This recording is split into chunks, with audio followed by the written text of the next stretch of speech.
Grabe si Giannis Antetokounmpo, inararo ang kalabang taga Finland, sobrang nahay pa mga idol sa nagiging laban. Nagpa-block party pa kahit ang presidente mismo ng bansang Finland hindi makapaniwala sa nangyari.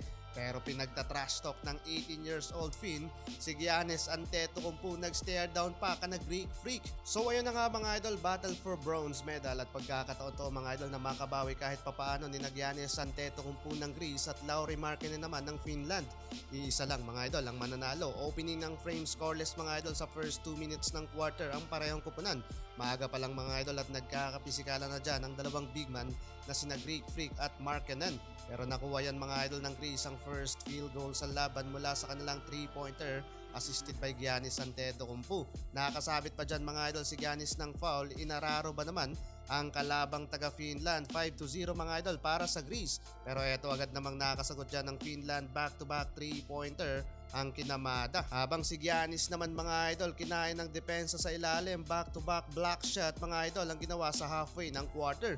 Grabe si Giannis, gigil na gigil mga idol, 6 points, 5 rebounds and 2 block shot.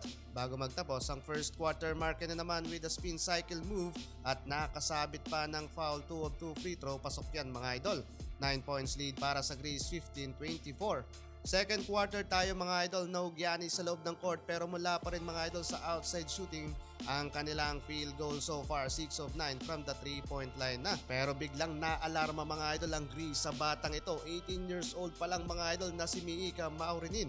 Pinagdadakdakan lang mga idol si Giannis Antetokounmpo, inangasan pa at nag-stare down pa sa harap ni na Greek Freak. Hindi yata matanggap yung pag-aangas ng bata ng taga Greece kaya nagkapisikalan doon. Kahit ang presidente ng Finland hindi makapaniwala sa nangyayaring pisikalan.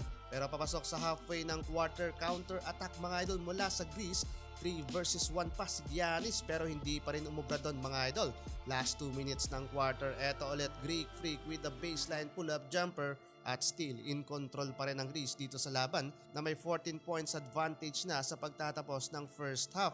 34-48, Giannis with 16 points and 8 rebounds. Mabilis ang second half na tayo mga idol, biglang natahimik ang batang nag-angas kanina kay Giannis. Napako na sa bench ng kanilang kupunan, nakapagtala na kasi dyan mga idol ng 3 personal foul. Habang si Thanasis naman tagapalakpak na lang din sa bench na may 1 minute playing time.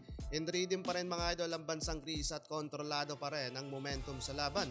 Fourth quarter tayo mga idol, patuloy pa rin ang pagbubutas ng Greece sa basket ng kalaban mula yan sa outside shooting. Habang nagsisimula ng mag-celebrate mga idol ng taga Greece na may double digit advantage. Double-double naman mga idol sa stat sheets dyan si Greek Freak dito sa laban.